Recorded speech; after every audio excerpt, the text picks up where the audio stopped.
are there any plans Yes to po. have permanent relocation para doon sa laging naapektuhan ng mga bagyo at nasa danger zone?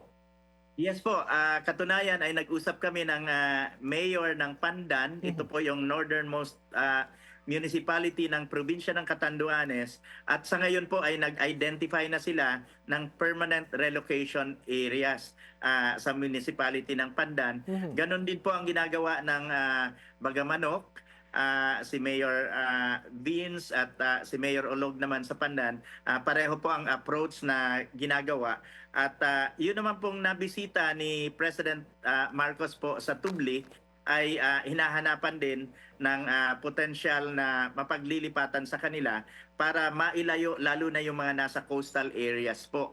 So, ang pinapahanap po sa amin dito ay kung pwede, either titulado na lugar under sa probinsya or munisipyo, or kung wala man ay makabili ang gobyerno, ang munisipyo or ang probinsya ng lupa para doon sa titirikan ng mga bahay o pabahay para sa mga permanently i-relocate po.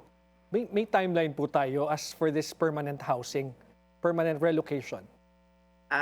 Ito po ay medyo long term yung tingin natin dito dahil una pondo ang kailangan. Exactly. Pero tinitignan natin in the next 12 to 24 months ay magkaroon ng linaw yung ganitong strategy.